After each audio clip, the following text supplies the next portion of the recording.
16 of the Adamant Cup. It is day 1. This is actually the first race of the round of 16. We've got match 1 between BlueCatLoach and Kyrios. Looks like we got an edge start, which is fantastic. I am Neon Gray. With me in the booth is the delightful Leggy Starscream. How you doing, Leggy? I'm doing great. Been taking a bit of a free enterprise break since my time in the previous round finished. And gosh, it's great coming back to this. I can't wait to see all of the Tier 7 gear and watch Cecil hard carry one of these seeds again. It's gonna be awesome. Back row glitch is my favorite thing. I'm getting a message. We'll tell you later, Leggy. Yeah, no. you just go on dreaming about that Cecil. But yeah, no, we've got 2 incredibly excellent runners. Obviously, they're in the round of 16. Here to show off just how fast Edge can go on the overworld when he starts off mostly naked. It's streaking. You have to go fast. This is, yeah. So what are these objectives tonight? Oh, let's take a look here. I do see that launch the Falcon. I love that objective. Let's hope for a Magma Key. Otherwise, kind of bouncing all over the place. We've got some lengthy cutscenes with Mist and the Super Cannon. We've got some stuff up on the moon with the White Spear, Cape Bahamut, and, and then we've got to do a pan check and delete whoever's sitting on the Odin throne. Kind of all over the place. Cannot hate that. Definitely some interesting things. There's going to be some interesting potential divergence that can happen here depending on what key items our runners see where. Is there something hiding down in the Fey March that our runners need to clear? Is there an early Magma Key in addition to a easily accessed hook? Is the hook hiding on the moon somewhere? We don't know, but I think with these objectives, there's a lot of potential space for this game to go way, way off the rails very quickly. Yeah, there's a lot of running around for this by objective. Now, I just see a lot of people calling, this is going to be a long one because we got to go all over the place, so I'm going to be a little different. Call this right here and now. Jet Seed. We're all done by 1:45. Alright. I mean, that is definitely possible. If things are very compressed and you can clear out all of your Earth objectives before going to the moon, knocking out your two spots lickety-split, and then going down and figuring out something about a butt. But that's one of the interesting things about looking at these objectives and this flag set in general with the 7 different objectives we have to complete is it could be a 145 seed, it could be a 245 seed, it could be anything in between. It's all going to depend on, where those key items fall, where our runners get pulled to from those key items. Yeah, and I think it's just a very interesting set of objectives overall. Like, if you look at those moon objectives, we never have to go deeper than the White Spear. Or wait, no, I'm thinking Marasabe.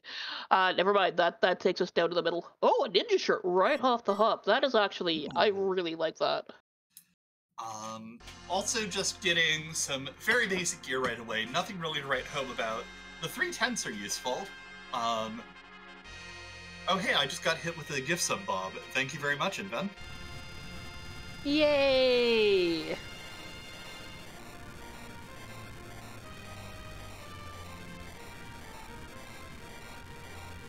Yeah, so that ninja shirt will make our edge a little faster even right off the hop. This can actually make a huge difference in the early stages of the game just because all of these bosses are very slow at the start of the game. So we can out-turn the heck out of them. Mm-hmm.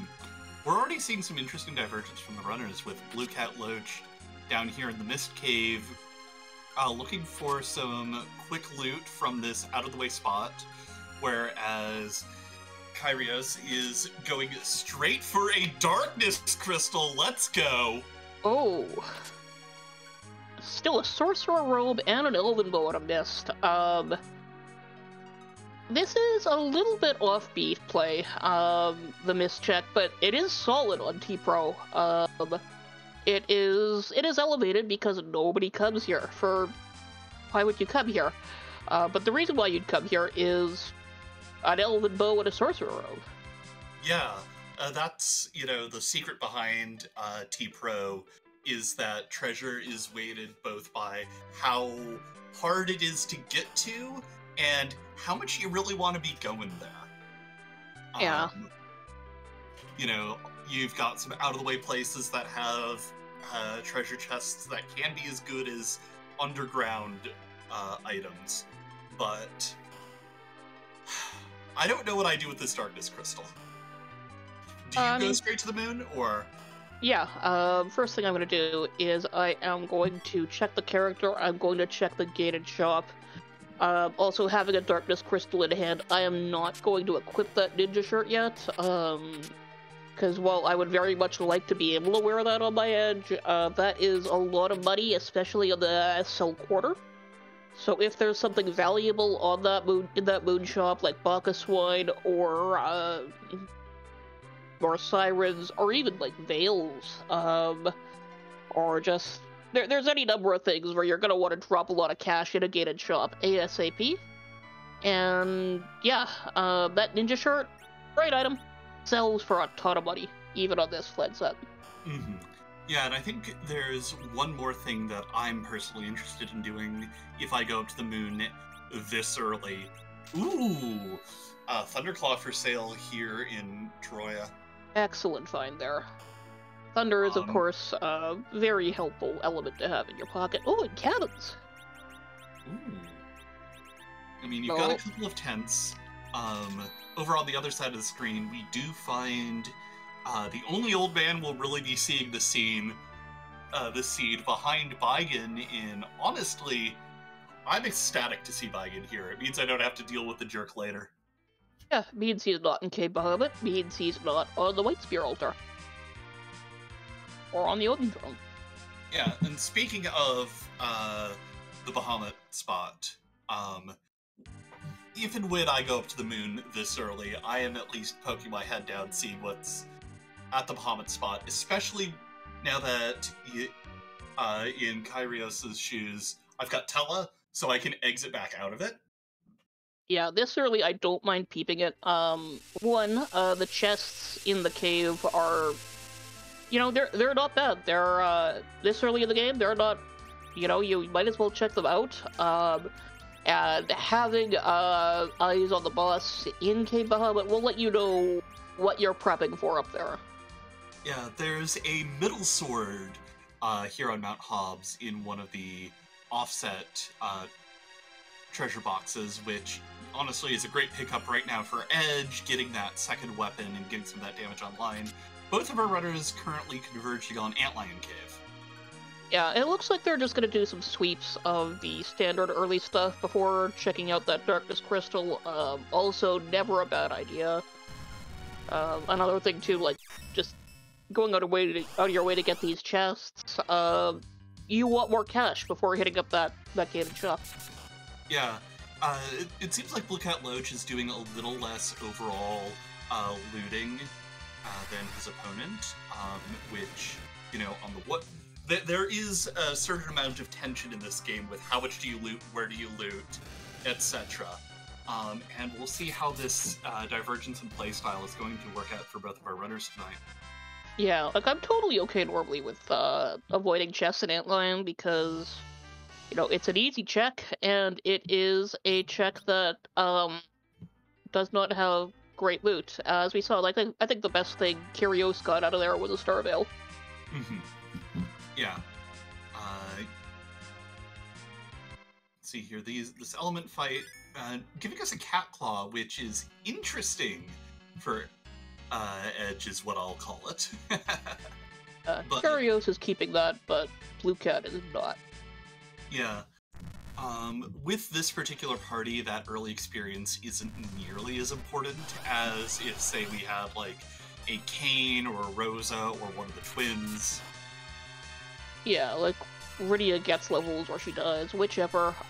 Edge already has levels, and Tella is present. And accounted for. Yes. But yeah, it looks like both of our runners knocking out our little summoner child early. Yeah, she's gonna rest up for her very important job of floor monitor. Mm-hmm. Yeah, and it looks like Tella comes with a power staff with which BlueCatLoach was using to try and bonk Edge with in order to put Edge in Berserk status. Yeah, timing on that is a pain, but again, it's similarly replicable to things like the Medusa arrows, where it is based on, you know, your ATB, whereas generally the lower the ATB is, the higher percentage chance of it landing is.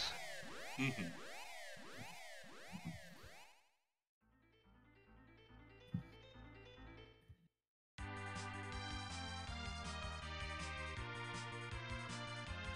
And it looks like Kyrios is opting to go to the moon, while Blue Cat seems to be poking his head into Fabul.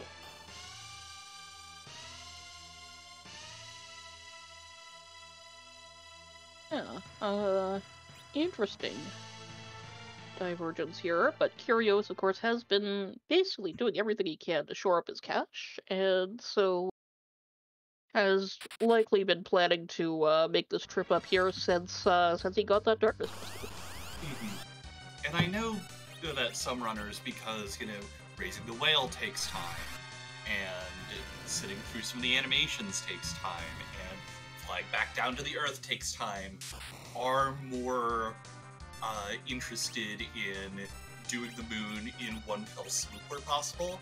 I don't know BlueCatLoach's personal preferences on this matter, but it would not surprise me if he was more of a, no, I'm gonna put off the moon until I can go up there, do everything I need to, and come back down. Yeah, and sending Yang on the moon is going to really favor Kyrios's prioritizing the check early. Yang can be a great character. Oh, that is a beautiful chop. You love to see it. Silkweb, Starveils, and Sirens. He only picks up a couple Silkwebs to start there, but now we know where that is. And we've got a spoon in our back pocket from Fabul. That will be very handy. I like getting that early because it, like, if we get something nasty in, say, the back attack or deals, which having Tella will want to do, then that just deletes that boss straight up. Yeah, it also clears up, you know, like, if you just need that little bit, 10k is not a little bit, but, you know, of extra damage to take care of, like, say, a nasty hook route boss, or, say... Or if there's a Valvolus, yeah. Yeah, just having it as an option, like, yeah, you can save it for Zeromus, or you can just throw it early and get it, and take care of something that might otherwise take a lot of time. Yeah, and Blue Cat, with all of his tools in hand, does go for ordeals. Meanwhile, Kyrios finds the best character in the game, sitting with Rosa.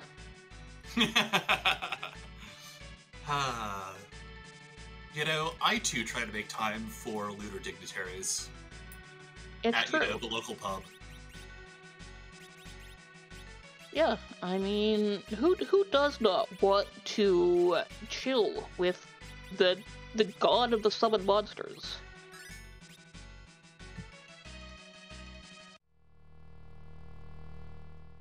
Now, like, Rosa is an excellent character. I suspect, you know, with the Tella in hand, we might see the Rydia drop. We're not gonna lose Tella. We're not gonna lose Edge. If it were me, I would swap I would swap Rydia for Rosa and just keep them all up. But that's me. Yeah, though we do have an early Darkness Crystal and access to Atella, and someone who benefits from getting a lot of levels. Do you think D machines are on the table? I mean, we do have Yang. He does great under a D machine. You know what else is a great result from a D machine? Rosa learning all of her spells? Wacky little thing called Nuke. I mean, I guess Nuke is a great spell. There's our hook. That's good. That is both our underground access as well as another objective on lock. Yeah, and it looks like we are dropping Rydia for Rosa. Yeah, definitely a more conventional party setup right now. In the sense of you've got your physical fighters, you've got your white mage, and you've got your flex spot. Tella does make a very good anchor after all. Yes, he does. But you could also just put the Rydia back after. Yeah, there are a plethora of options available to our runners based off of this particular set of characters alone. And also, look, like, this character situation is so intriguing that we didn't even have time to talk about how that was a vanilla Bylon set. It's the finest of the flavors. It's true. And as he crashes down into that deep ravine, we are about to see the goods. Wait, you're sharing selfies? No one has ever called that the goods. I'm sorry. Not mine. Anyway.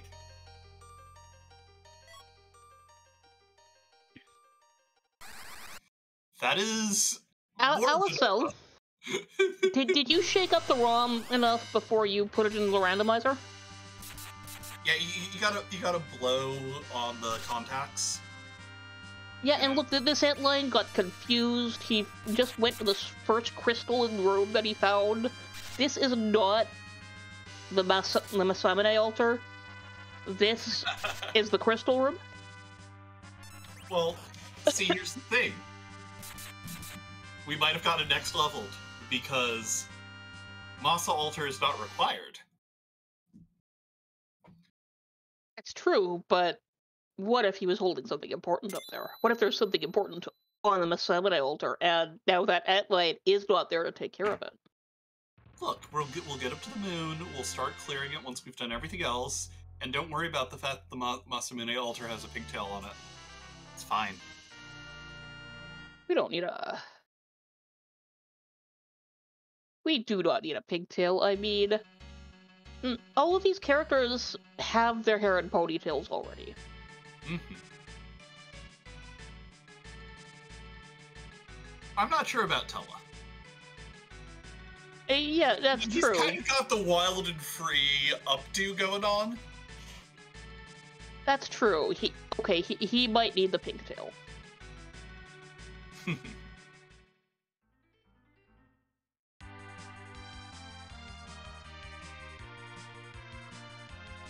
Well, nobody here having much trouble with this Mylon. As always, it is the Fiend of the Earth who gets dunked on. It's just the way of things.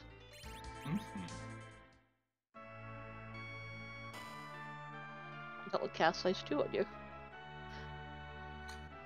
Don't remind me. Fortunately, this Fiend of the Earth just punches kind of badly. Yeah. We've got both of our runners retreading ground that the other has seen. I'm sure BlueCatLoach is very excited to see that Rosa there, getting the full quartet together.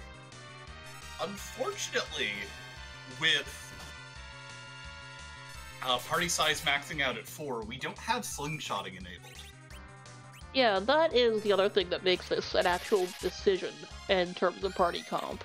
If you could have 5, obviously you just want to, keep your Rydia low and then just bounce her sky high directly to nuke, but unfortunately the reason why Rydia nuke really only comes up as a discussion point when D-Machine is on the table is because she's a little girl, she needs more experience points than anybody else.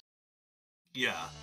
And, like, her starting stats are very good at providing, an agility anchor for later on. If you do find an early summon for her, a Leviathan, a Sylph, or a Bahamut, she can carry you through the early game just like Palom can.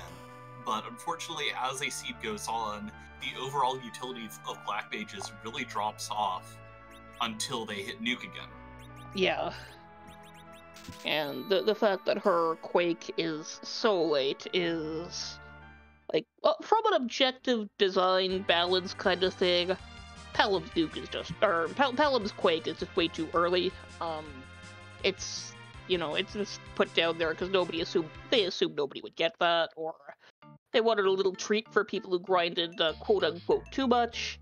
But the fact is, there's a character with a really early Quake, and that is... Quake's as good as a nuke early on. Mm-hmm.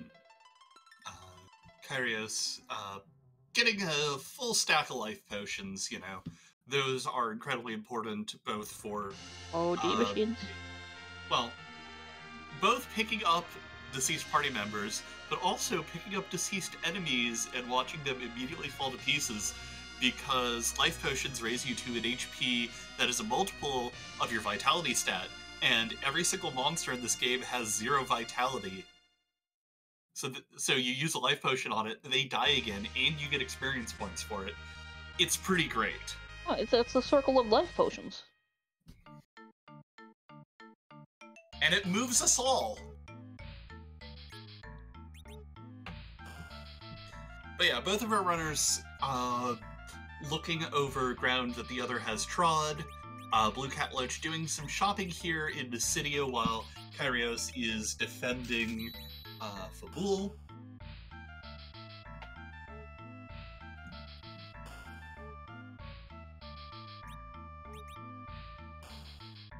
So, the question of the hour, of course, is who's down on that hook route? I'm not sure that I care at this point. This is a perfectly fine party. Yeah, but the question is, like... Oh, the boss. Yes, the boss. Yes. How much preparation do you want to do before attempting the hook route with this party? Do you want to do, say, Castle Eblin to get a little bit more gear and experience before doing it? Are you feeling comfortable with your party as it is? There are a number of questions and options for these two runners right now that I'm sure they're just running over in their head. Yeah, like, this is actually quite an open position they're in, because they've got, with Sirens, they don't even have to pop the Armorcraft to get the Sirens. They're right there on the moon. We have a lot of options on the table. We've got that Elven Bow that we found, or that Blue Cat found in Mist Cave. You can siren up Warlocks. You'd want more mute bells for that, but, you can just clear them. There are a lot of options here. Yeah, Blue Cat choosing to reset out of going to the moon, does not want the monk today, keeping the 3 mages and the ninja. Yeah, very valid. In this point, it's really a question of which of the options presented, you really prefer. It is absolutely a preference. Kyrios has got some Ether 2s. We're getting a D-Machine from him. Mm-hmm. Yeah, Blue Cat is opting to dive into Cave Eblin. Going to get some information here, if nothing else, but does pull a tiara out so far, so that's a nice hat for Rydia. Yes, very good for her. Oh, and there's wine and hourglasses there. Ooh. Again, the fact that we have sirens and hourglasses on hand, or at least readily available, like, you know, D-Machine, is on the table, as we are clearly about to see, but, you know, we've got, you know, again, Blue Cat, hourglasses, sirens, an elven bow. That's kind of where I'm like, I'm going to sweep this cave for cash, unload everything I have, and grind warlocks. So that is an Odin. We've got Thunderclaws. Yeah, we've got Thunderclaws. We also have a Sid now, which we'll see if BlueCatLoach decides to take. Nobody's taking that Sid. I know a few runners who really, really, really like Sid. Sid is a great tool. You know, there's a lot of things he's really good at. I just don't think he brings anything to the table at this particular party. Mm-hmm. Yeah. I think especially with this party right now, because you just saw Odin. At this point, I imagine BlueCatLoach is like, okay, I need to go grind. Yeah, but at this point, I'm also probably feeling pretty confident if I'm BlueCatLoach, because I have all the tools I need to deal with an Odin there. Like, yeah. By which I mean, I've got Edge, and I've got a Thunderclaw. Yeah, and you don't really need to grind Sid. You just... he is another character who you can pick up later, and will make an excellent agility anchor. Yeah, he can drop right in. Yeah. You know, you've already got Tella. So I guess it really just depends if you want those extra pile of hit points that Sid provides. Yeah, but it does look like Blue Cat just wants a bit more for the party, so we're just gonna sweep this. There's another Thunderclaw. Beautiful. Kyrios, meanwhile, seems to have the correct fight. Mm-hmm. Didn't reset out of it right away, so that's definitely a good sign. At this stage of the game, I trust all of our runners to have a strong command of the D-Machine grind, or just have it open on their computer. Let's be real, I'm the latter. Like, I honestly use grindfight.manip.png in a window by itself just to space my tabs on my, or space my windows on my second monitor, so it's always there. Fair. I have literally had it in a window by itself on my computer since 2018. Mm-hmm. But I don't expect everybody to do that. Teach their own. Looks like BlueCatLoach is selling the farm to pick up some of these Bacchus and hourglasses, I imagine. Yep, a little bit of both. Yeah.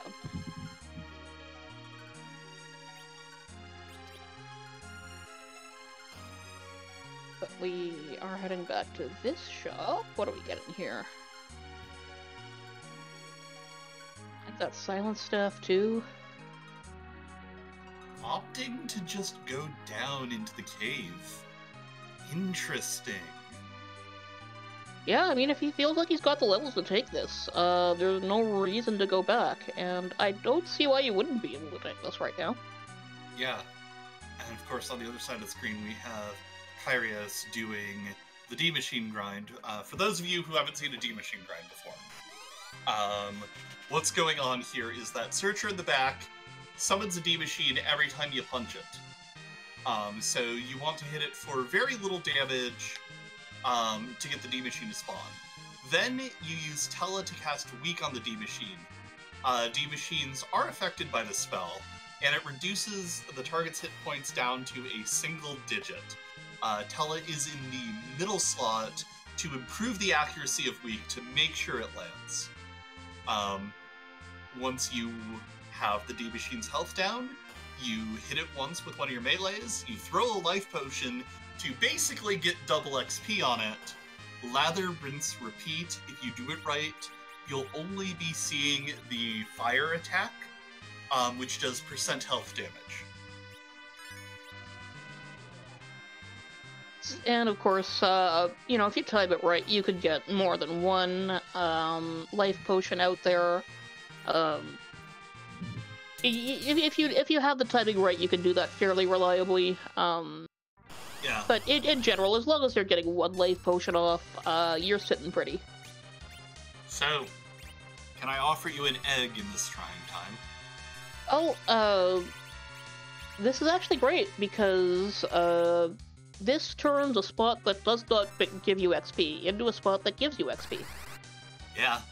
I actually love this whole gauntlet here. Yeah, it's technically a little quote-unquote slow, but for BlueCatLoach, this is amazing, especially because, you know, I don't think a lot of these fights in this particular spot are that dangerous. Not at all, really. Like, the actual dragon inside this egg is actually much more of a pain in the butt to deal with than the canonical grinding egg, the yellow dragon. The green dragons in here are, they've got a lot of hit points, don't give much XP, but they're not threatening because they're inside an egg. Mm-hmm.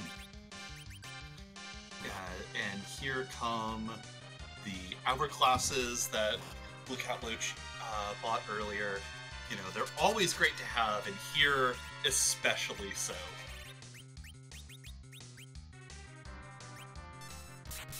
Yeah, like, if I'm BlueCat, I am feeling incredibly smart about having those hourglasses in hand. Yeah, and, you know, a stack of life potions to get the life glitch on these enemies that can, in fact, be life glitched.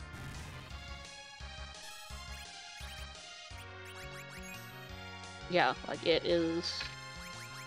Yeah, like, this is actually a best-case scenario for BlueCat, because, you know, like, well, this is a straight-up, you know, we're seeing, Kyrios attempting to basically, like, spend time now for a later gain, while BlueCat is just pressing on and finding something that will provide a later gain now. So that's great. Yeah, like, Kyrios is definitely not going to need the experience points that this fight is providing BlueCatLoach.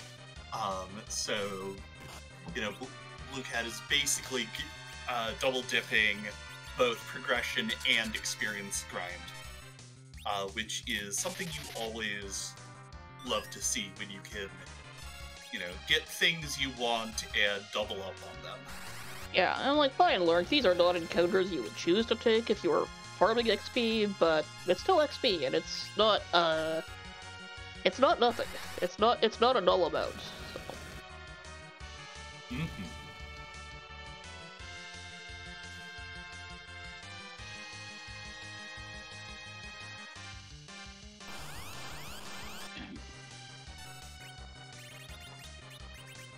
Meanwhile, let's refresh my memory. I look up this boss here. And the Rubicon spot is gonna be at 38 agility, so we are gonna be coming slower no matter what. We can't gain turns on it by putting edge in the middle, so we're gonna look at fairly ordinary agility here. So at this point, yeah, you're just wanting Tell in the middle and just crank edge and get him to get as many turns as possible. Mm-hmm. Yeah, Neon's doing math live on Twitch, which, in my experience, is a mistake, but you seem to be doing it masterfully. The trick is, you don't actually have to do much math. If you can cut things in half or double them, you can do agility math. Like, there's circumstances where greater precision is absolutely important, but for most purposes, ballparking is fine. Of important note for BlueCatLoach, has picked up Berserk on Rosa. That is huge. Like, we berserk that edge. This Odin's gonna be free. I'm still going back to save between, because it's the kind of free where it's very possible to die, but if you just land your turns, accurately, it'll be free. And Kyrios is finishing the fight, gets 32 levels on that Rosa.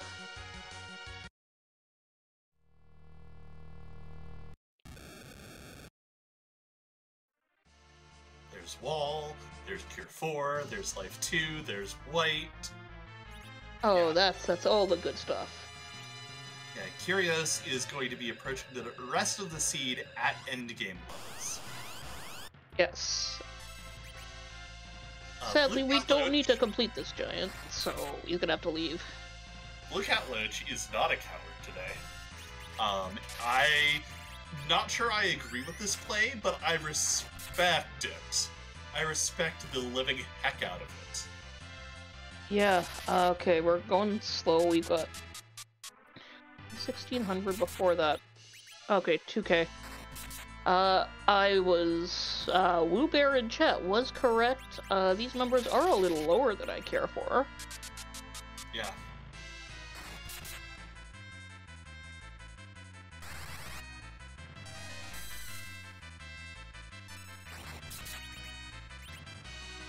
Self-virusing. Interesting. The sword is raised. We're banking hard on this Zentetsuken being worse than it's going to be, I think. Yeah. Trying to get that, it is possible, I think. And we got it! Oh, yeah. Yo! I would have, 4 hit points free. Oh, no. Oh, no. That is incredibly unfortunate, because that alt gauntlet took a significant amount of time with all the life glitches and setup that BlueCatLoach had to do. Yeah. To maximize the amount of experience he got. Yeah, I think we're gonna see him try and pull the bad overs there. Mm-hmm. I think, honestly, I think the big mistake in that Odin fight was actually killing off the dummy targets, the Rydia and the Tella. Because they're going to die to the Zentetsuken no matter what. Leave them to take hits from Odin. Don't have Tella virus himself. So, I do think Rydia was punched by Odin. Oh, okay. But I do agree that Tella should not have virused himself.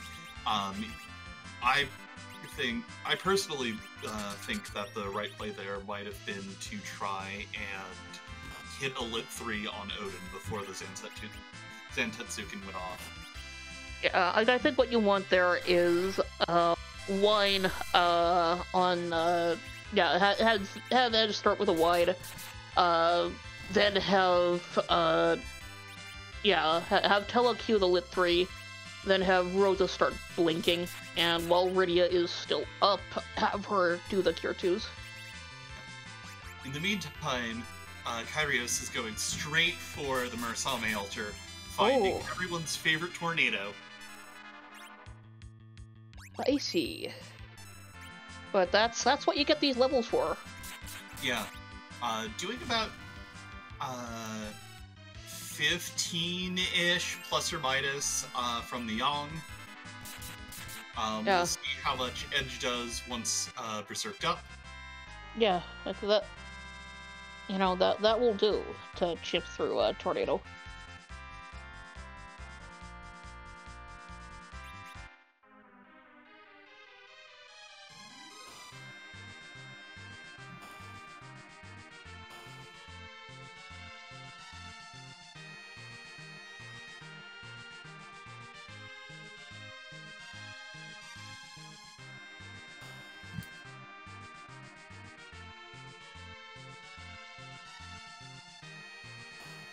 But as Chad is pointing out, this is huge for Kyrios, because that old gauntlet started at about the same time as that D-Machine grind, so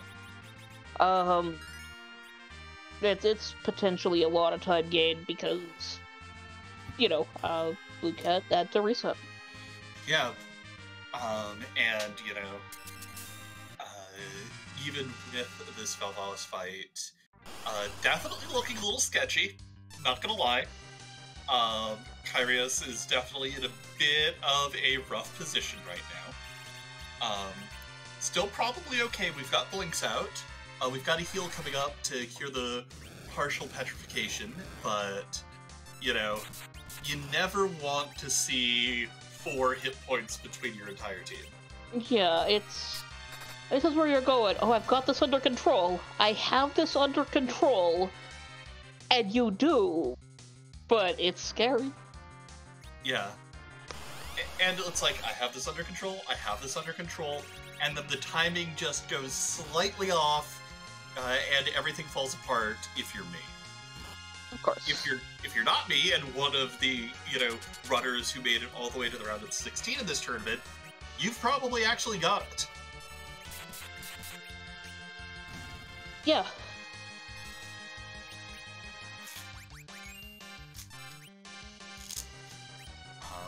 You know, Kyrios doing a great job of keeping Blinks up on everyone, takes down the Volvalis with 274 HP between the entire team. Nicely done for not much. A shiny piece of wall decoration, because literally no one in the scene can wear that. Yeah, it's like, dude, why did you leave your armor behind when you went on that fishing trip?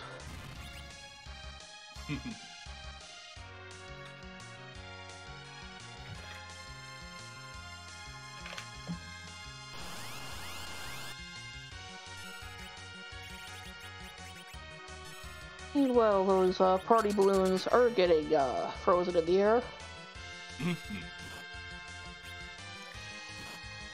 Yeah, Blue Cat, having seen this all gauntlet once, knows what to expect, is going to have 0 difficulties cleaning it up this go-round. Yeah, has a little bit more oomph from just going in from the mat over chest. So, there is some discussion going on about Kyrios resetting out of that Crystal Bale. And personally, I think it's a good call. You know, that Volvalis fight took a while, got you some experience points, but you're not really hurting for that. The Crystal Bale is worth money, but Kyrios does seem to be committed to full clearing the moon.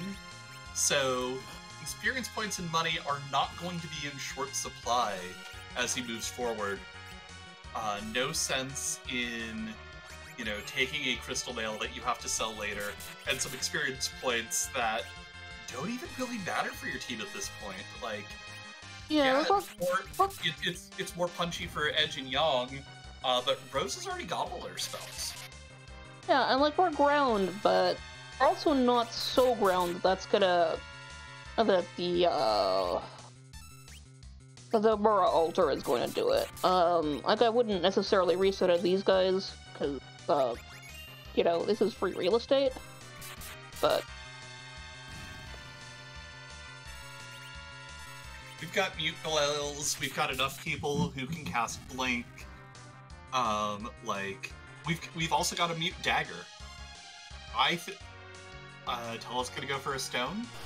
Like, I see this fight, and I'm incredibly happy every single time.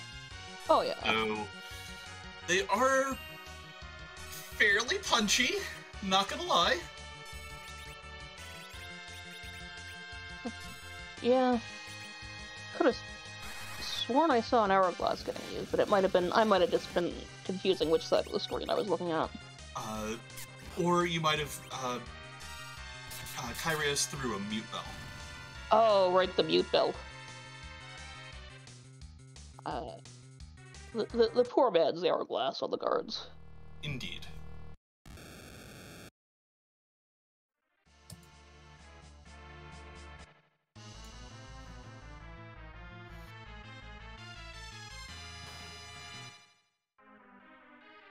Does get the stone off, but that is a bunch of experience points on that Tala. Oh, Never well. mind, that's 3 levels. Yeah, it doesn't matter. We got a ribbon for our trouble, but we also get an objective. Our first on the board at 40 minutes and 55 seconds. That's about what you'd expect from I full cleared the overworld, did a D-Machine grind, and then killed a moon spot. Yeah, we've got like 6 cabins too on Kyrios' side, so... Yeah. I imagine Kyrios is feeling quite excellent right now with that pickup.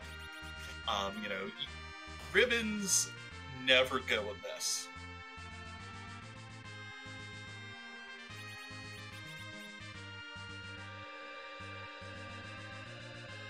But yeah, Kyrios, as I predicted, seems to be full committed to doing this moon dive. Finds a Rubicante at the ribbon room spot, which, oh boy. I don't know what his stats are here, but let's see how much that glare does! Not enough to kill the ground up Yang. Barely. It's a lot. Where are we? Ribbon room. Yeah. Yang, of course, replies for Quad 9s. Tella preemptively queued up a Life 2 just in case Yang was knocked into the ground. Didn't need it, so Rosa comes back for the Cure 4.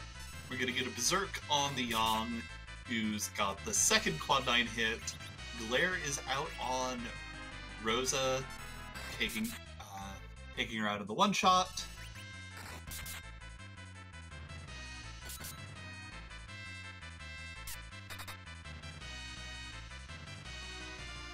And here, now we're starting to see the fire counters hitting Rosa for Exacxies as BlueCatLoach is going in, trying to take out the Goaded. We'll see if it works better this time.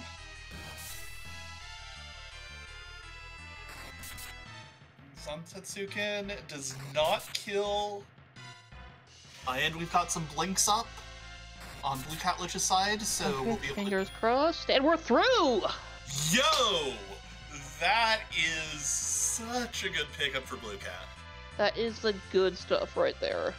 And he really needed that right now, because Kyrios is proceeding at speed. Yeah. There is that required pad in the ribbon room behind that ruby, too.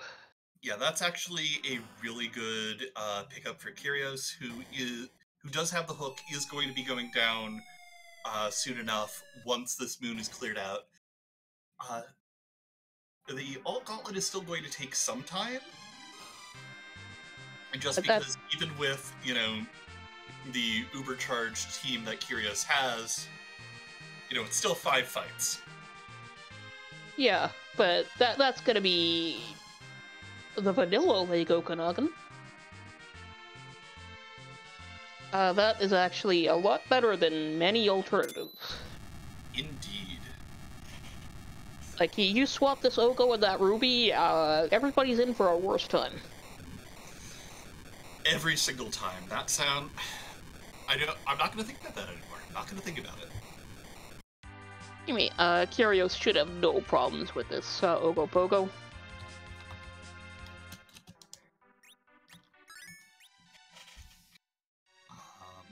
BlueCat going for a very conventional play, coming down here. Opening some boxes, definitely rewarded with the Lilith Rod and the Rune Axe. Probably feeling a little behind overall, and also just in need of some good loot. Not gonna risk the encounter chest, though. It seems to be going straight down for the Land of Summoned Monsters proper.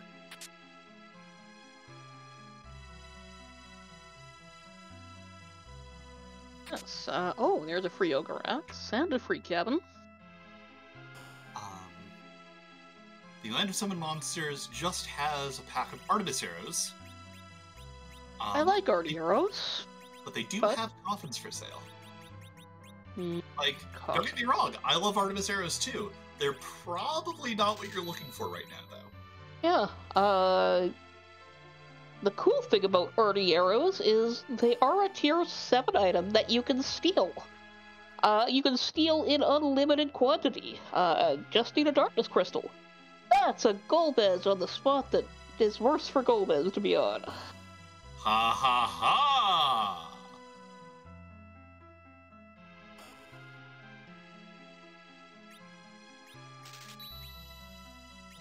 The Canadian Nope Rope is down. You said Pinktail here. Yeah, I did. Look, when you live with some witches, it's it true. rubs off on you a little. It's true. And if Kyrios wasn't gonna be just, you know, putting a heavy book down on his A button when he gets to that gauntlet before, he's gonna do that now, and he'll have some time to go get a drink or something. Indeed.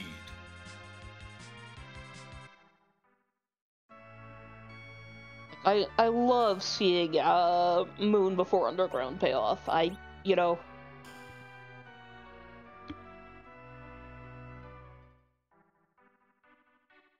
Now, of course, we're still hunting down a couple of different items.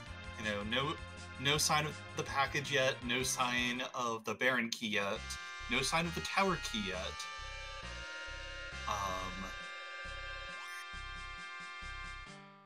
But it is worth noting that BlueCatLoach will need to go up to the moon and then come back down with that pan. That's very true. In addition to the other 2 objectives up there. Mm-hmm. Oh, and that ribbon room is in fact double required, because that is a tower key in with the pen. Ah. My eyes completely glazed over that. My apologies. Look, we've got some very good players in this chat right now. It's not my fault. The fights are way more exciting than the rewards. It's true. These are some great fights, and yeah, we've got a Dr. Luge on one side, we've got a Demist on the other.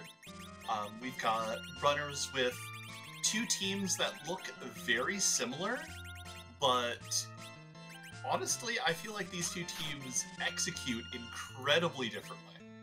yeah, like changing that Rydia for that Yag is just such a huge difference, just in terms of your overall of how you're going to approach this seed. It's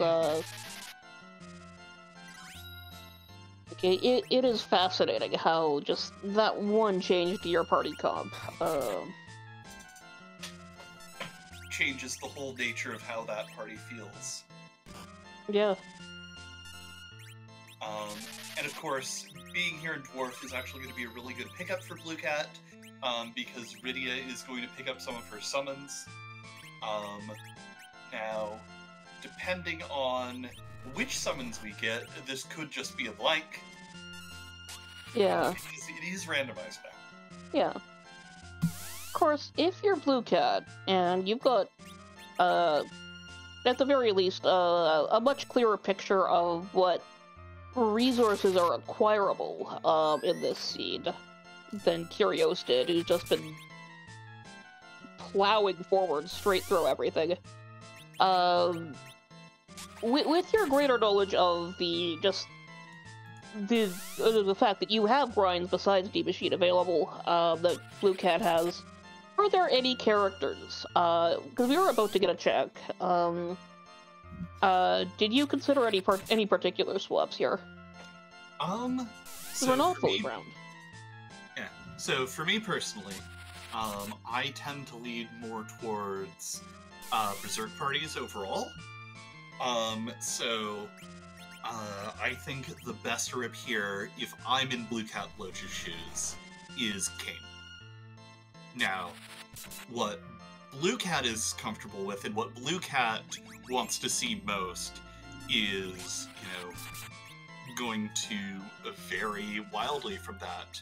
you know, Blue Cat might be very comfortable with going for, like, reflect strats in the final fight, and might be looking for a Palom here. Yeah, we've really found that this has not been a gear-heavy seed.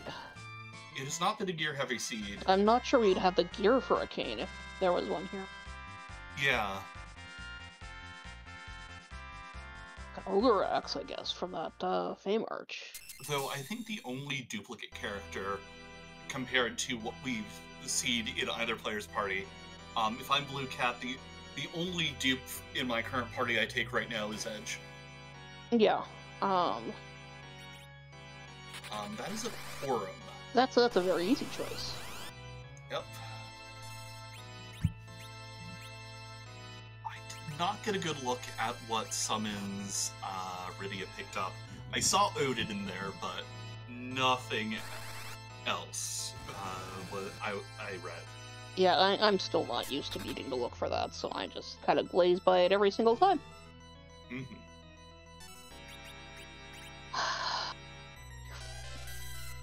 You know,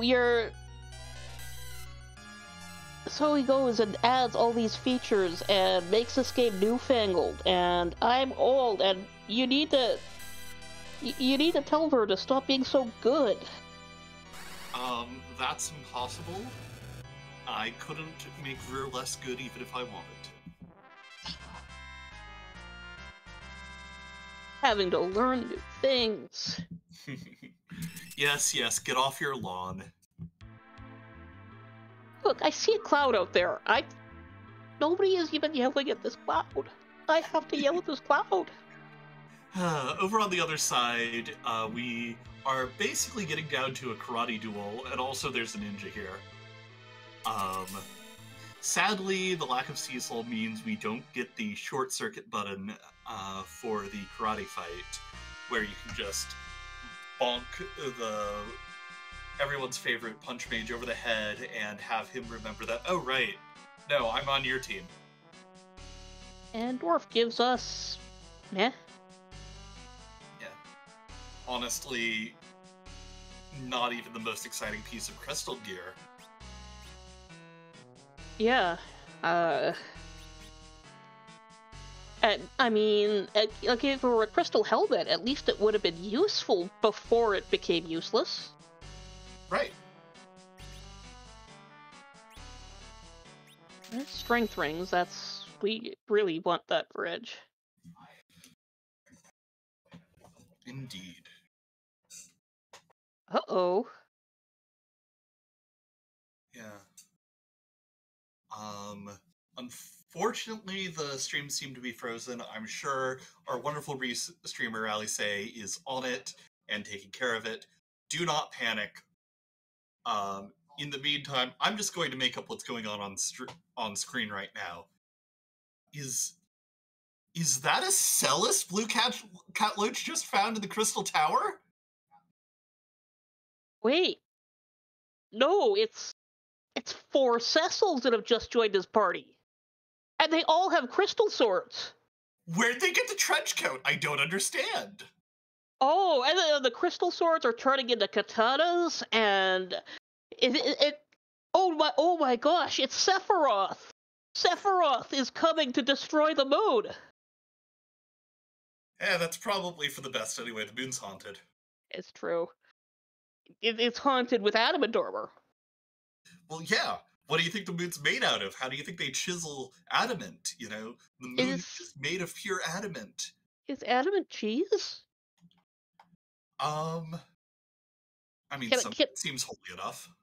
Can I have a grilled adamant sandwich?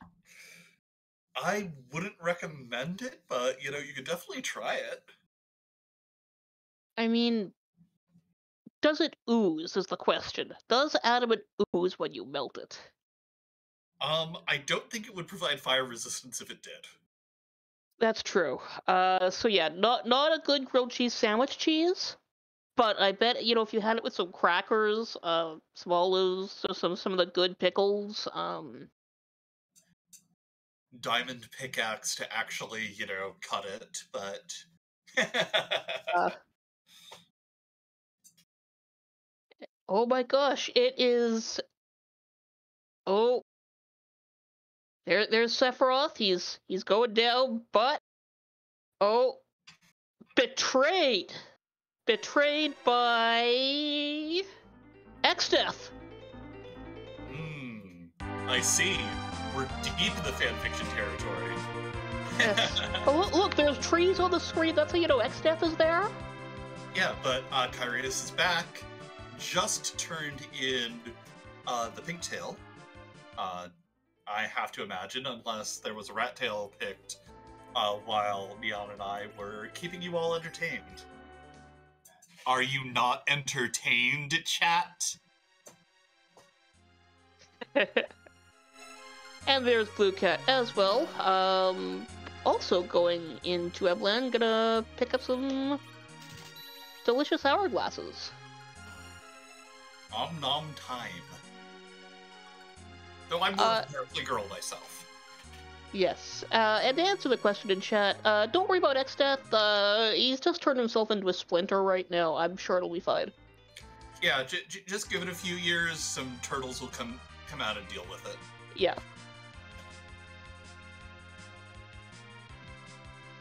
Oh no. Somebody in chat invoked the dread words. Tree law.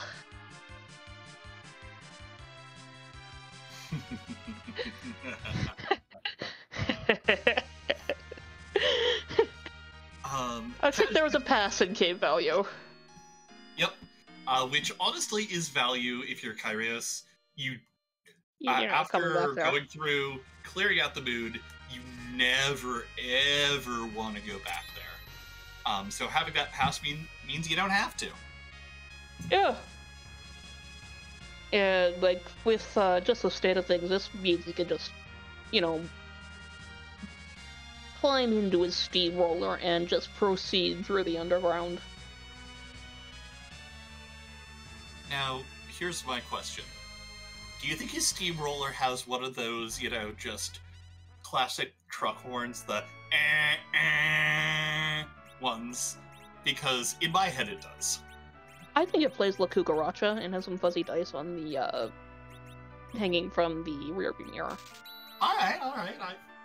I respect this. We'll have to talk with Kyrios about, the decorations for his steamroller after we're done. Yes, yeah. But the mud flaps are all classy. Of course.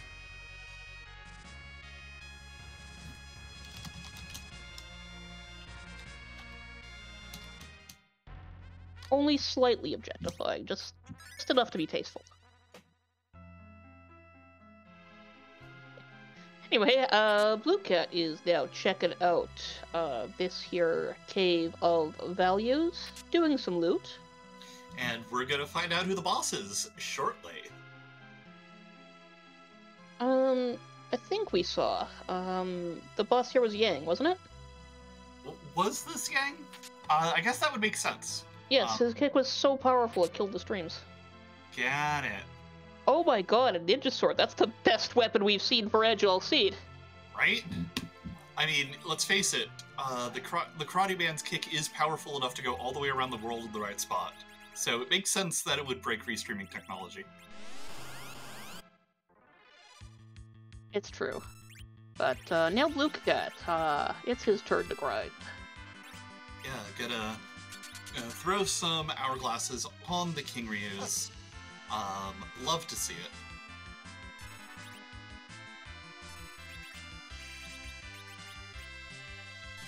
And Kyrios just sits through this, this gauntlet. Deals with his party, and then... Yeah. As previously stated, you don't have any black magicians in the party, so you do have to rely on just punching enemies one by one. However, you are basically going to one-shot all of these enemies one by one. Yeah. Edge, of course, has flame. He will show you how. Yeah. But not in this case here. It's always kind of annoying trying to figure out when it's better to flame with edge on these gauntlets, because the thing is, if you flame for every single gauntlet fight, you'll come up short one, at least with the starting MP, which Kyrios ground a lot. He will have much more than that, never mind. But yeah, no, in general, early gauntlets with a edge especially with an edge as your primary damage dealer, there is some tension between, like, okay, when do I want to get the AoE damage off? When is it better just to go for the pure single target?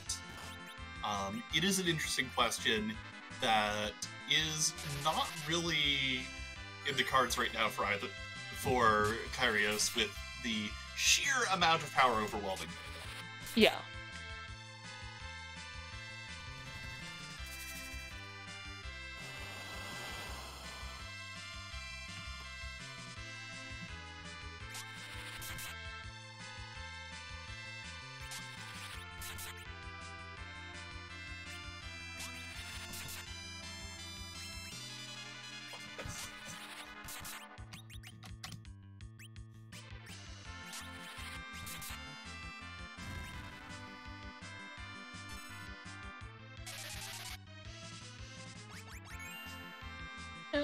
Meanwhile, just, Kyrios is,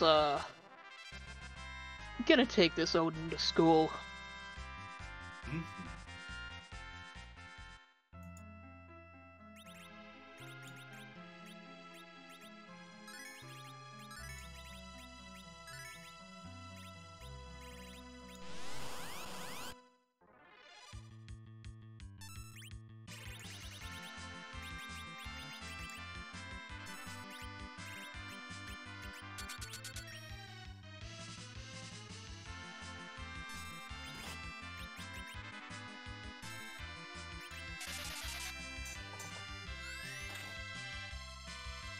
And that Odin is down.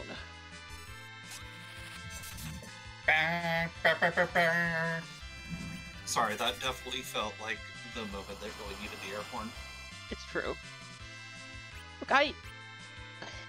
Look, as a fixture of the commentary team, have long felt that we as comms need an air horn button that we can just press whenever we want.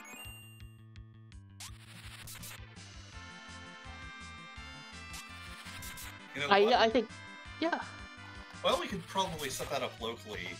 That poor restreamer, depending on how loud it comes out. As a 1,000 newspapers rose up against me. It's okay, you've got the air horn, just blast them out of the sky as they fly towards you.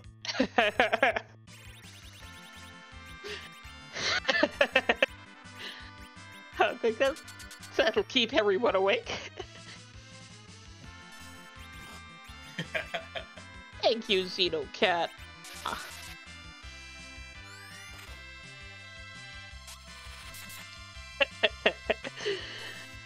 Kyrios is climbing the Tower of Babel now. I'm gonna find 2 key item checks here, as well as an objective.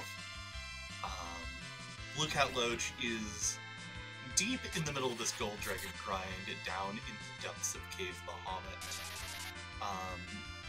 Looks to be low to mid 40s right now on the team. So I imagine this is going to wrap up rather shortly, as I imagine he's not going to grind pretty all the way to Nuke, given that the rest of the moon still needs to be done. Yeah. Of course, very empty key item situation on BlueCat's side. Yeah. Yeah, like I think 2 more. I'm just gonna burn out all these sirens. Yeah, it does look like Moon was... the early Moon was a much stronger play for this particular seed. You know, if that Odin fight hadn't proved as disastrous the first time as it did, or if, say, if there weren't 2 required key items exactly in the Riven Room up here, you know, the seed goes any number of ways, and depending on where that Baron key is, it still can. It's just true. not up here on the moon. Nope. But look, there's 3 dragons on screen. Yay! 3 dragons.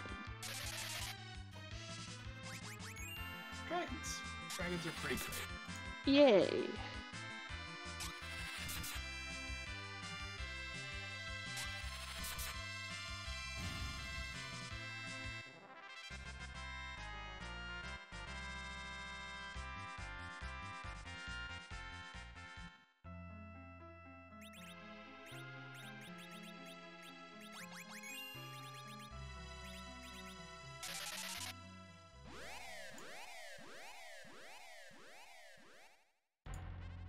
And Blue Cat leaves to cabin up and save. Probably gonna head straight back down to deal with the karate man that he left behind. Mm-hmm.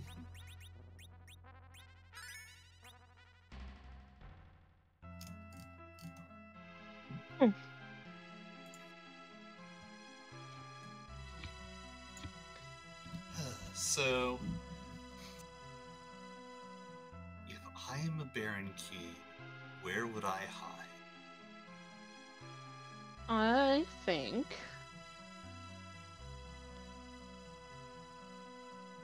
it would be, if I were a Baron Key, I would be held somewhere safe, like with an engineer from Baron, ready to deliver it to our heroes for destroying the super cannon. Mm-hmm. I can see that. Our succinct answer is at Golbez. Yeah, I do think the best outcome for Blue Cat is if that Baron Key is behind a particular nasty spot, say down in the Fame Arch, and Kyrios finds a rather lengthy rabbit hole from some of these other required checks. Yeah, that's very possible also.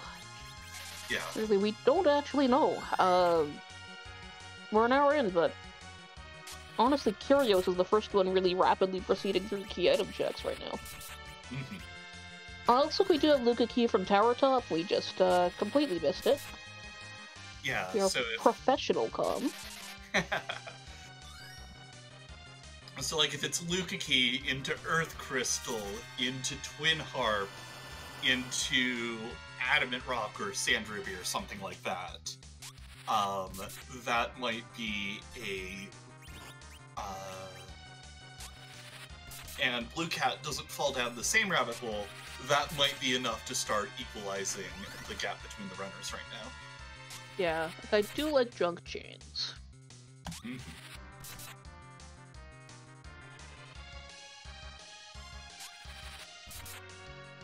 But alas, it is my curse that shot true today.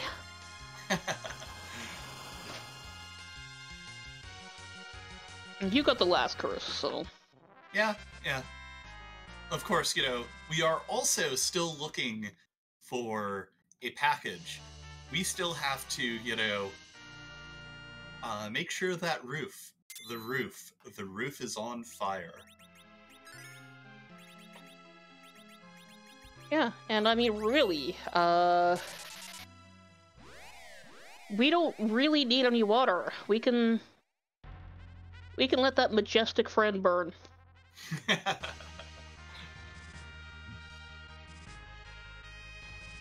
And then just, you know, carry on our merry way. We've still got plenty of... Hey, Neon? Yes? Remember when you said that this might be a 145 seed? I did say that, right at the start of the seed. I think you might have been wrong. This might be an hour-and-a-half seed. Yep. I'm calling my shot. Kyrios is fit. Barring any, you know, disasters that Kyrios faces, I'm calling about a 130. Given that we just have, you know, the Baron basement to do, in terms of challenging fights before Z. Yeah, like, this is a rough position that Blue Cat is in right now, because he's got the objective on the White Spear, he's got the very, very required Ribbon Room. The extremely required Ribbon Room.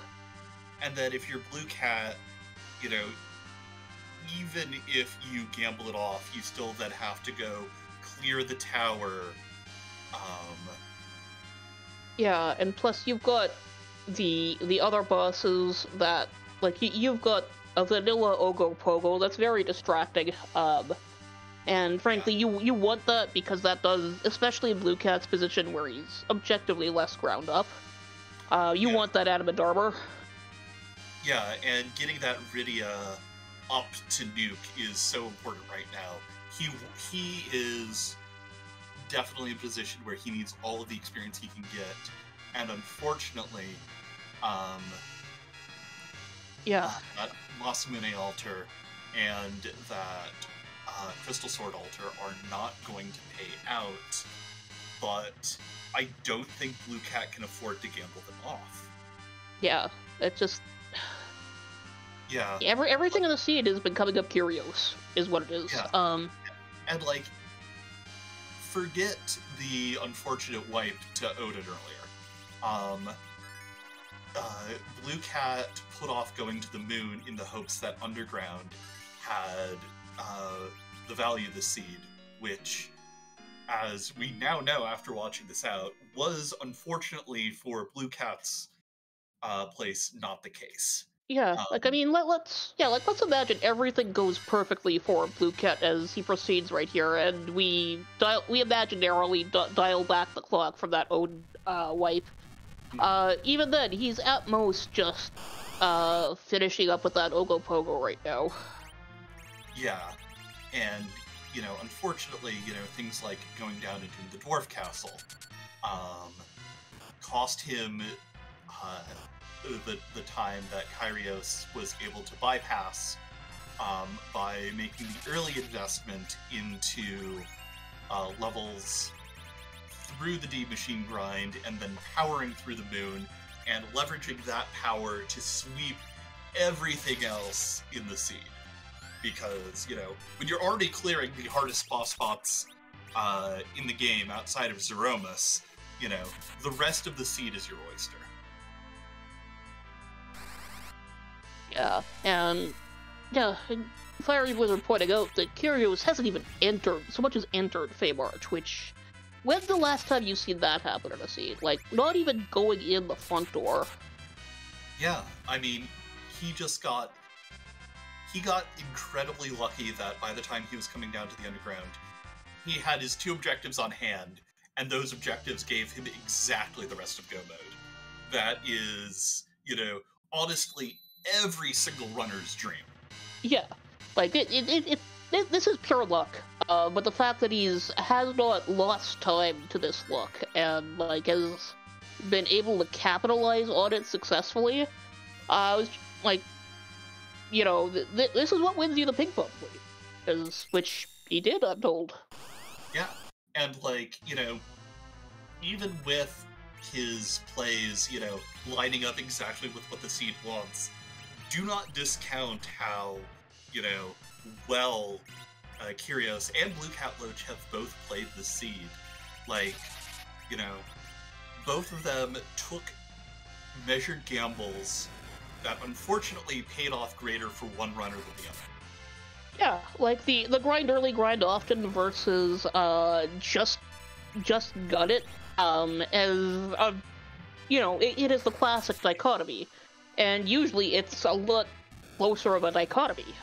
It is very possible to win a seed on the strength of I'll just get my levels as I go and go for it. But in this case, it was early moon, and I love an early moon play.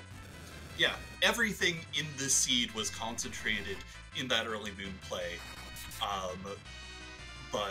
And if that wasn't the case, you know, this race becomes so much closer.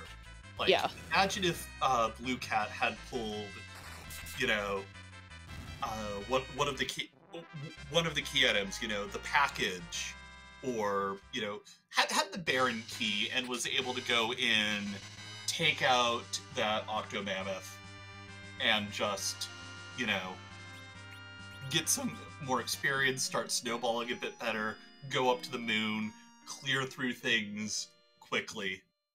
Um, but yeah, in this case, the seed presented you with the option of, do you want to go D Machine?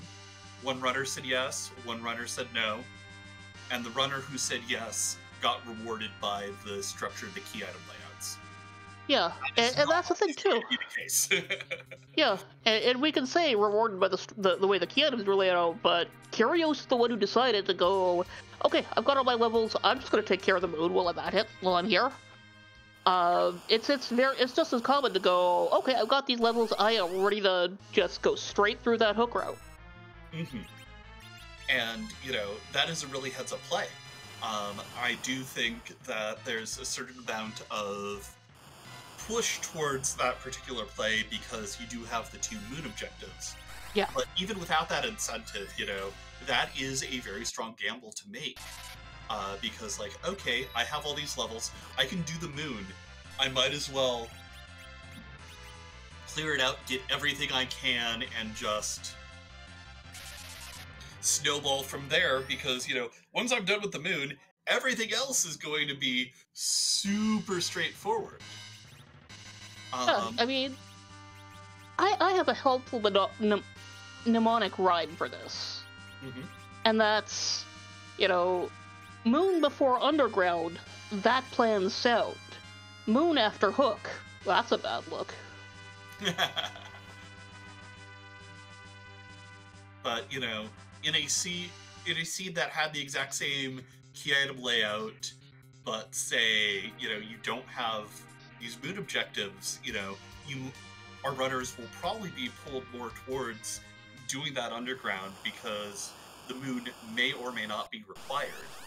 And we start seeing, Kyrios coming back up to the moon, closer to the place in the seed where BlueCatLoach does. Yeah. There's a lot of considerations in play. There's a lot of questions that every single seed asks of you. And what we're seeing here is just Kyrios looking at a seed, getting that pure soul read, and just going. Yeah, reading the objectives and then looking at your initial key item layout, he read what was in front of him. And yeah. This seed has not been a very generous seed with treasure or gear. And it came up in chat previously, but there has been one ninja sword located in this so far, and that has been in a chest and cave Bahamut that only one person checked. Yeah, which, with a seed that is this light on loot, taking the Yang, who scales more off of levels than gear as compared to any other character in this game, is, really, really good. Yeah, that's... Yeah. Unfortunately, we're slightly frozen again, but I will take this quick moment to say, hey, Neon. Yes? Are you ready for the ultimate true butt reveal as the stream comes back on and we find out exactly whose butt Kyrios is going to be kicking tonight? Calling that shot. Let's make it happen. Certainly, once Kyrios' stream comes back, we will be a little bit closer to being able to answer the question of what can change the nature of a butt. This crystal item that we just put together. Can butt truly bloom on the battlefield? How good of a hat does this have?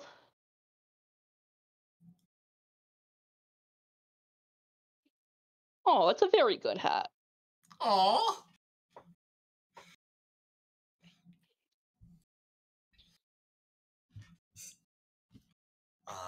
Going for the Berserk on the Mage. Gonna throw that spoon right away. Tella is queuing up the Silk Web to slow down Zeromus as much as possible. Gonna fire off a counter nuke, which is going to nerf the Big Bang. So that Silk Web playing double duty here for us.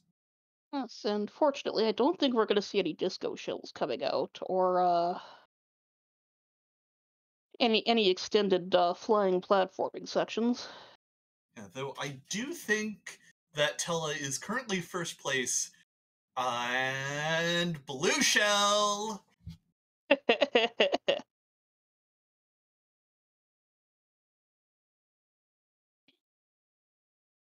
Wait, I thought those were only supposed to hit whoever's in head. How did Tella get in first place? Did he underflow his position? Well, no, he's in the first place in the party order. He's at the highest Okay. priority spot. Makes sense. Layers within layers, friend. Well, or it could have been a green shell, yeah. Yeah. BlueCat, sadly taking doctor luggage here. This is going to be nothing, but I completely understand taking this fight. Yeah. It's like I was talking about earlier when Kyrios was up here. You know, you've got a pass in hand. You never want to come back to the moon again. Yeah, you gotta. You know, BlueCatLoach is probably thinking, well, you know, if it is here, I can't afford to gamble it off right now. Yeah. See a shake coming from on Kyrios' side. Holding on that, Rosa. This is just standard three-person berserk, so it's very safe, very stable. Just let the boys go while you hold on Rosa, and she just gets ready to drop. You do not need to nerf for this party. Every character is fine. An Yeah, extreme high roll might take that Rosa, but it's not likely. yeah, and while the boys are hitting for like 3-4K around, unlike, you know, the upwards of 10 or 12 we saw with Crystal Sword Cecil floating around, we've got plenty of wine in the trunk, just in case of things like this black hole that just came out. Yeah. And of course, because it was just a black hole, we've got a relatively free turn on that Rosa to cast a Berserk, so we can very efficiently get the party up and running again. Yeah. And there's a direct nuke. Does damage, I guess. Yeah, it's fine. Yeah. There's Meteor Phase, it's fine. Yeah, here's Rocks. This is purely academic at this point. Just need to get the last little bit of damage out.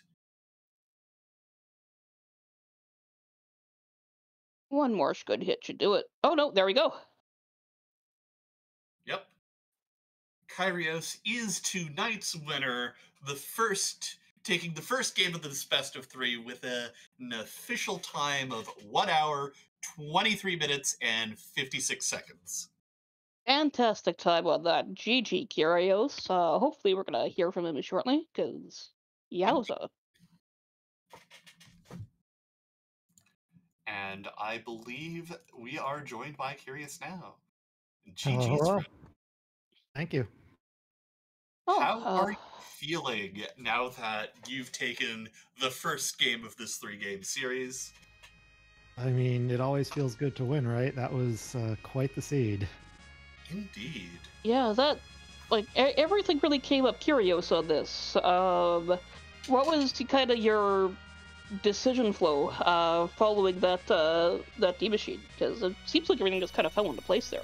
Yeah, so starting with the ninja shirt, our group totem was all nice good luck there at the start, and then I tend to lean away from D machine. This is actually the first one I've done in quite a while, I think since the start of the tournament. But I felt like the seed set it up about as well as it could. I was already leaning that way a little, and then when I saw the Yang on the moon, I was just like, now I kind of have to. And then once I got done, I definitely subscribe to the fact that if you're going to put that much time into that, try and use it to exploit something that someone who didn't do it isn't going to be able to do. So with the 2 moon objectives, just felt like going for it. A little questionable weaponry on Edge especially, and I half regretted it for a second during that Val fight at the very start, but obviously it paid off, and then everything ran pretty linear from there in a way that I think was very fortunate given the path that I chose. Yeah. So I do have a quick question on that, running forward. So for the steamroller you got into after you got back from the moon, what kind of decorations are you putting on it to help you really plow through the rest of the scene like you did? It's that adamant armor sticker on the side, right? That was actually one of the things I was worried about, is that like maybe it's a hook route into a very quick adamant and he can make up that time without a ton of issues. But it ended up working out that was on the moon too. So that definitely put my mind in a slightly better place. Yeah. I'll do it. For your benefit, because I don't know how much behind-the-scenes conversation you've had time for, Blue Cat decided to go for the hook route, and unfortunately took a pretty rough wipe to Odin the first time. Ooh, yeah. Yeah, and unfortunately hadn't saved after doing the All Gauntlet. Isn't that the theme of the weekend? Save everywhere? But apparently, yeah. I mean, save early, save often. Yep. Yeah, no, that definitely, when I saw that going down, I definitely had the thought that that could have been a pretty nasty fight if you didn't have the levels going in. Yeah. Like there were the right tools to be had, like thunder claws in shops and even in the cave, or assorted other things. So it was quite doable. It's just that also very easy to just accidentally drop it. So. Yep. Yeah, I found the thunderclaw at the very end there that I was a little cranky that I didn't have that the whole seed. Young did all the other elements, but not that one. Yeah. Got through second time, no problem after taking the Mad Ogre chest, and then did some more underground checks before going up, and finding that all of the key items were locked behind the ribbon spot. Oh, wow. Like, you saw the tower key in the pan, and then you got the Baron key in the package from doing those checks. And Luca and Earth, yeah. Yeah. Yeah, so that hurts because you don't even get the benefit of the key items from Earth and the double experience to catch up that way. That's unfortunate. Yeah. Yeah, no, I don't. He still doesn't have 10 yet, I don't think. 1, 2, 3. Yeah, only 8 now at 128. Yeah. Yeah, and that's after doing basically every Earth check possible before going up to the moon. Yep. Yeah, that also felt really good at the end, the way that the last couple key items fell into place, because I was all like, do I climb down to the Fey March? Do I spend the time on the bosses, even though there's so many other things to check? And then it all just kind of worked out. Yeah, you didn't even have to look at that Golbez in Fey March. Oof. Ha ha ha. Yeah, no, like... Yeah, no, just fantastic. Just the way both the luck and the actual play that you responded to that luck with was just fantastic. And oh boy, you're scary.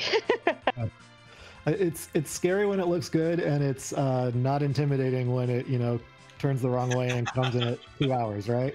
Oh, that's such a mood. Definitely fair, but like, I'm calling it now. This is going to be a race people are going to come back to and talk about. Oh, this is really good.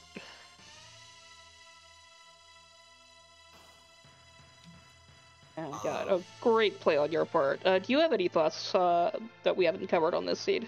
No, I'd just like to thank the team, Neon and Starscream for casting, Ali and Rybon behind the scenes. It's always nice to be able to just kind of show up and play while you guys do all the work. So appreciate it, and looking forward to the next match. Yeah. When is that going to be? Oh, tomorrow at 2 p.m. Short turnaround. Oh, nice. Yeah.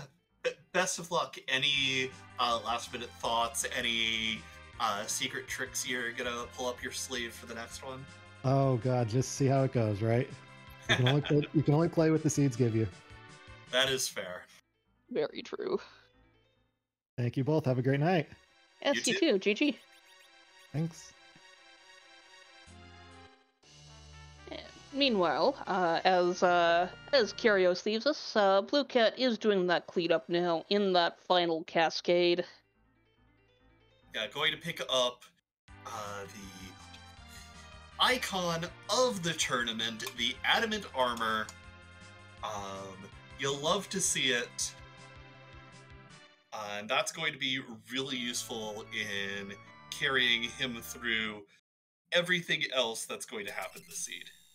Yeah, and honestly, I actually really enjoy seeing the contrast here of the Adamant armor and the lousy gear situation.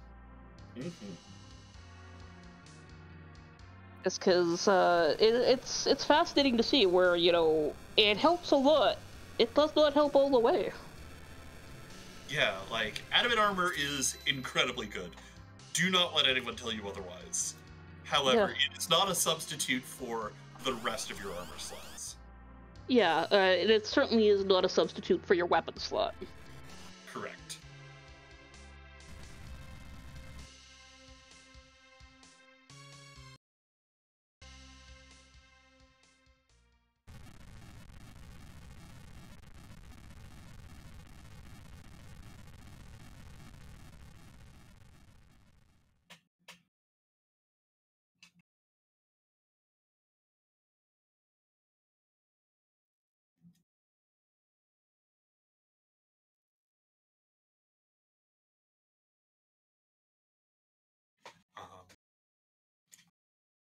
And now all that remains between BlueCatLoach and victory is a quick trip down to deal with the sewer squid.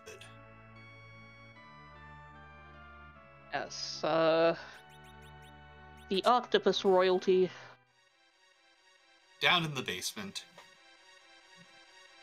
Yeah, slam dunked where they belong. Oh, and this is, so far it's the swag. You still got a save point to breeze right by. Or are you going to give us the maximum swag? I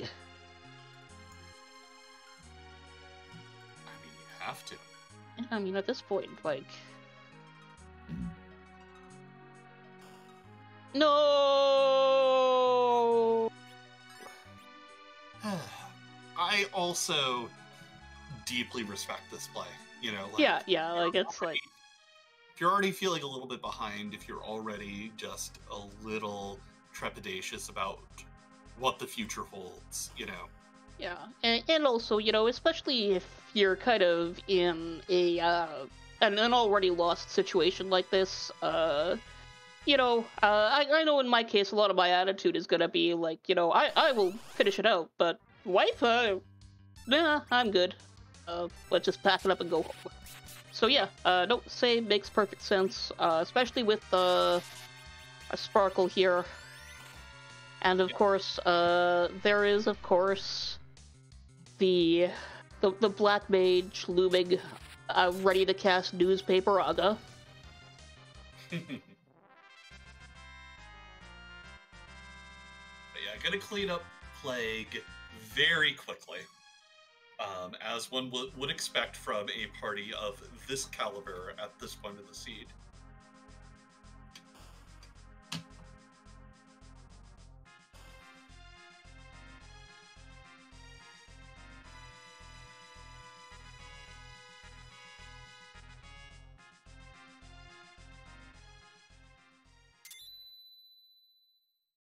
So, we will deal with the octopus who swam so Ultros could fly.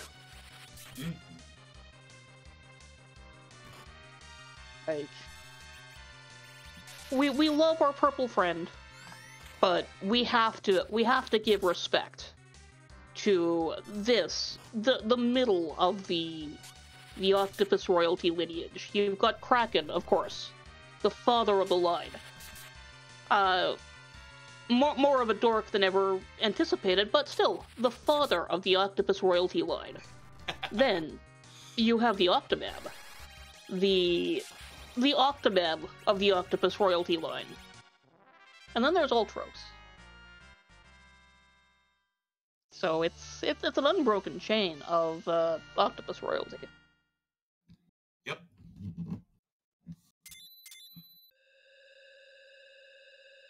And then, of course, you have Final Fantasy IX and Kraken 2: Revenge of the Kraken. And I'm sure there was a Kraken somewhere in 3. There's a water cave, and the boss takes out Ilya, who is, of course, the original Fridge party member. Mm-hmm.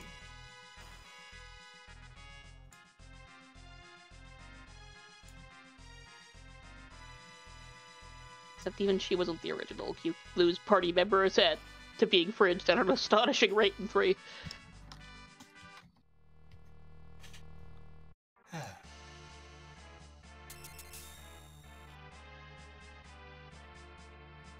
But here is our Wyvern on the Barren Throne. At last, we see it. And we're just gonna sit back and wall up, and it can take care of itself here.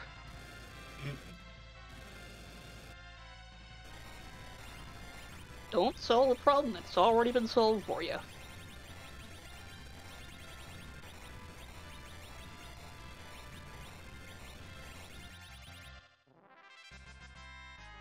Oh, that Rydia has been... Her best magic gear has been an Elven Bow all seed. Hey! Which, you know... My boy! Like, Elven Bows do give a bit of magic casting stat. Yeah, it's a legitimate option if your seed loot has been complete garbage like this. Mm-hmm.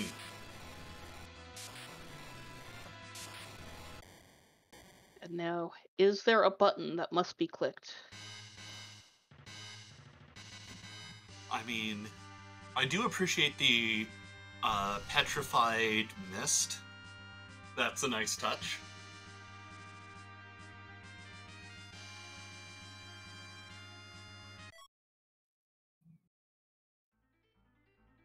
And that's a white spear to give to your boy if we weren't already fully ground up. It's the thought that counts. I mean, So- it's decent enough dart.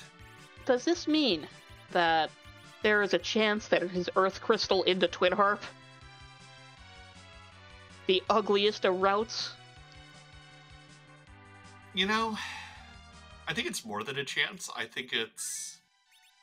I don't think we've seen Luca Key's results, so there could be... Alright. Loach coming in. Definitely feeling a little behind on gear. Looking for those monsters in boxes. We're pulling some sirens, we're gonna get some more levels. Nice. Best to make sure that when you go in, you do not lose. You know what? As somebody who loses races to showboating, this is the appropriate time to showboat. So whatever he's doing, I'm here for it. Mm-hmm.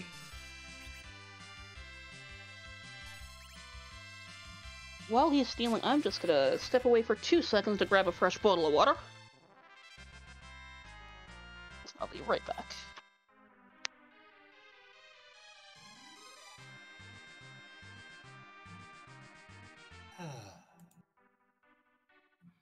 So now that we're done stealing, I imagine it's omelet time.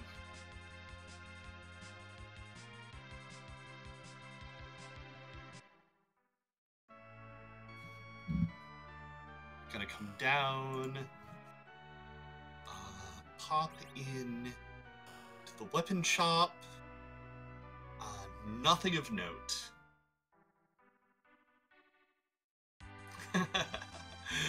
I doubt we're going up for Pig Puffs. That is... Like, if we still had a moon to fight, yes. I can see going for a Pig Puff. And the thing is, if he was going back up to the moon, he would not have stolen the sirens because he could have just bought them. Yep. I think this is at this point, I think this is crack some eggs so that you just make sure Rydia's got nuke. Yeah, that seems most likely here.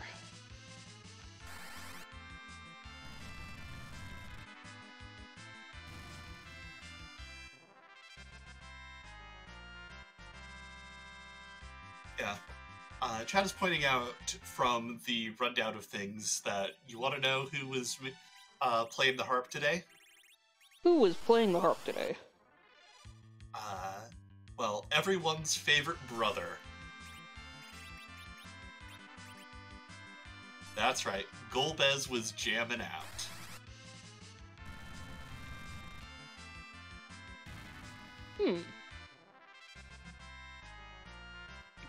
So, well, you know, I'm glad we didn't fight Golbez today. We don't want to interrupt, you know, a jam session from the heart.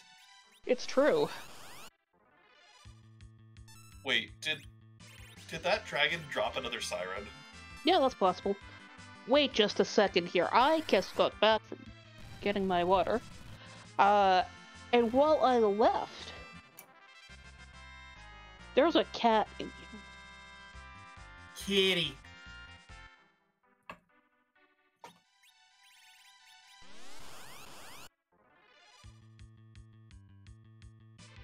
I'll just have to pet her then.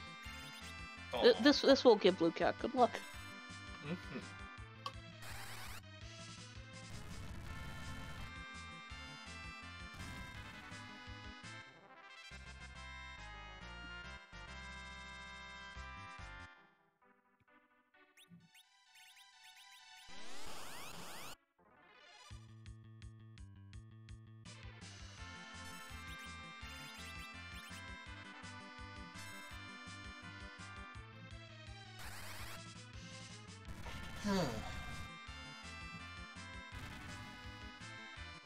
Mm-hmm. Eggs. Omelette.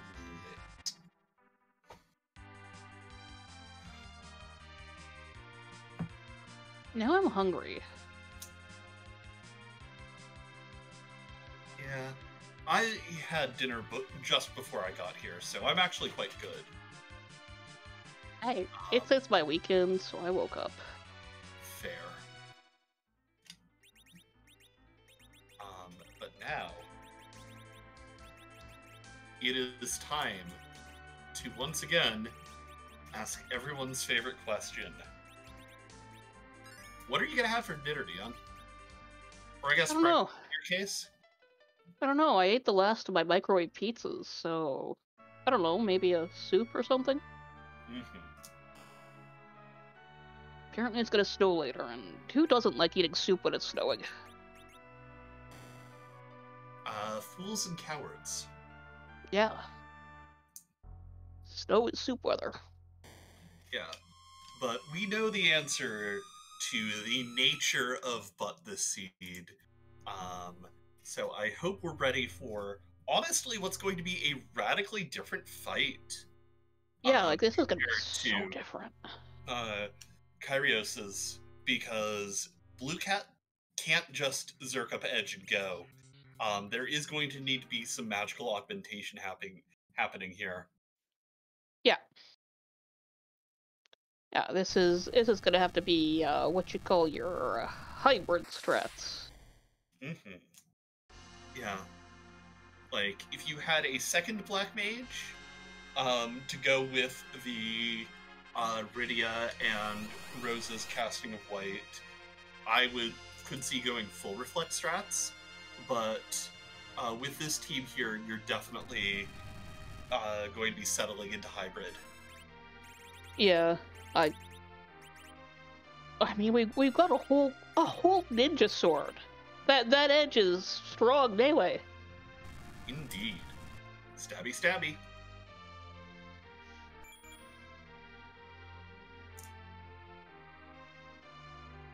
One entire ninja sword. Go ninja, go ninja, go ninja, go!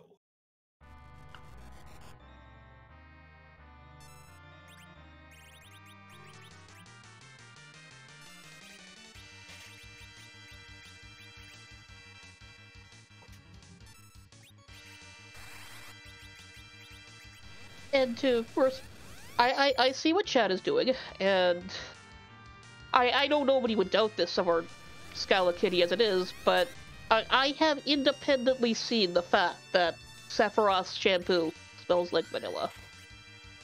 He was profiled in some magazine, some like in-world magazine, where they were like, "Oh yeah, everybody loves his hair. He uses vanilla shampoo."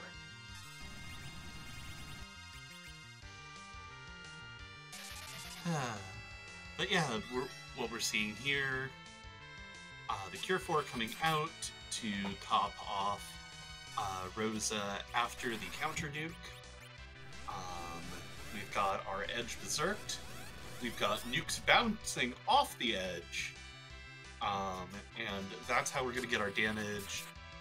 Nukes are doing an incredible amount here, though they do come out slower than most berserked party members. So this is going... On the whole, I think this is going about as quickly as Kyrios' fight did. Yeah. In terms of just damage per second. Yeah, like it is this is a very efficient way to fight Zerobus. And it is head to head, it is a great option. Yeah. You know, there's the quad nines coming off of Rydia. And of course, if you have a unicorn horn, there's some cheekiness you can do, because at a certain point in the fight, Zerobus can't have all of his HP in place. He just has too much. So there is a particular trigger for when Zerobus is below a certain amount of health.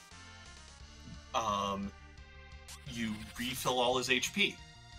And if you time it right, you can start only throwing reflected spells at that point, and reflected spells ignore any counter scripts, such as that HP refill.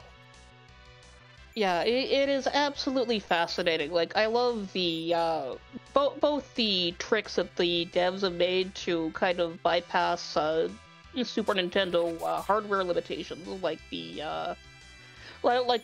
integer limit on the hit points, by just, giving them a second, hit point bar. And then I love the response, just sort of, a strat arms race. So they're like, okay, we're gonna do this to bypass the hardware limitations. We're gonna do this to bypass the battle system limitations, and so on and so forth. And it is delightful. Oh, Edge survives that big bang with a mere 13 hit points left. Is that Cure 2 gonna go out in time? We shall find out shortly, because it is slowly ticking away, and it hits on the last frame. Black Hole coming out, going to remove the wall from Edge. Luckily, Rydia did not queue up a nuke there. Excellent situational awareness on that, on BlueCat's side. And we're in the Meteo. No skips here, just rocks.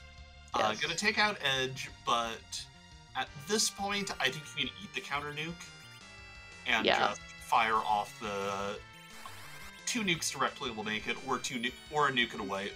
Yeah, nuke and a white will do fine, or, depending on the white cast time, we might be 2 nukes, or that could just kill it on the first nuke. Yeah, 10k is 10k. That's still a boatload of damage. Yes, GG to BlueCatLoach, and coming in at 149.52, original call. All of us out of here at 145? Thank you. Now this comes with, $10,000, right? I was promised there'd be a cash prize for correctly getting the seed time right. Talk to Scala. Oh, GG, BlueCat. Thank you. Not my, treasured best run or anything. Yeah, Oh, that hurt. That wiped Odin. Yeah, Yeah. right before we started, I promised Alicel that I would save. I would save. I didn't save. Yeah. Um, the wipe aside, though, how are you feeling about that early game? You know, you've got the Darkness Crystal, you've got the Tella, you've seen the Ethers and Shops. What pulled you towards the hook route rather than, say, go for, you know, the D machine grind? I find having Edge in a party just makes D machine grind a little bit of a hassle, and trying to work around him can sometimes make it take way longer than it should. So it just didn't feel to me like it would be a pretty good play. Mm-hmm. That's fair. Like, I know a lot of people in chat, too, were talking about how Edge will, can very much throw off a D-Machine grind if you're not quite ready for how, the hitches in battle speed timing he'll get just for being so disproportionately high. He will throw off your groove. Yep. And then there was the D-Mist incident where I zerked Edge a little too early, but my real thing there was I have no idea what I did with that spoon. I don't know either. I did not see it. It was, I think I might have used. sold it at a shop frenzy or something. Oh Oh no. no. But like, other Hey. than, you know, those two moments, you played excellently. Unfortunately, as you saw, all of the key items were hiding in the ribbon room this seed. I don't know why someone decided, hey, let's just shove them all in the ribbon room. Yeah, you know, I asked myself, well, I knew I couldn't afford to make a big mistake like that against Kyrios, but I thought to myself after doing the ribbon, I'm like, what are the odds that this leads to go mode if I go and chase it now? I'm like, no, that can never happen. The odds are just astronomical. Sadly, you both played excellently. Kyrios played excellently and guessed right. Yeah. I mean, even with the wipe, if I'd guessed right, I mean, like I said, he came in pretty hot off a pretty big win, and I knew like he wasn't gonna leave any room for error on my end, and Yeah. I kind of messed up a couple times. Yeah, like I don't. Yeah, like that's the thing. If nothing else, I don't think that wipe was catastrophic. It's just everything came up right toward to what he wanted, to what he was doing. Yeah. If the key items had laid out differently, this was still anyone's race. But luckily, you know, you do get a pair of chances at redemption. Obviously, it is a little scary going in because you do have to win the next two in a row. And I hear your next race is tomorrow. Yep, tomorrow 2 p.m. Eastern. So anything special that you've been holding in your back pocket? Are you actually not left-handed, gonna go in and mix it up, or is it just guess right next time? I'm definitely gonna watch the side-by-side back and kind of try and see what his habits are against, say, when he's against me. That way I can kind of bring that forward. But I'm also going to make sure, you know, I get extra couple hours of sleep tonight and make myself an extra strong coffee before the match just to make sure I'm on the ball. Yeah, that's always a good plan. Yeah, it's funny how much, you know, everything is also slight. Even games like this where, you know, yeah, there's some reflexes involved, but mostly it's, you know, knowledge. There's still that physical component to performing well in something like this. So I know that personally I love game threes. So I'm definitely looking forward to you tying it up tomorrow. But best of luck. Yeah, well, I have no intention of going down without a fight, so I'm going to do my best to get you that game 3. Excellent. Oh, that's what I love to hear. Yeah. Any last minute thoughts on the seed before we wrap this show up? It was a jet seed hiding behind a not jet seed that, yeah.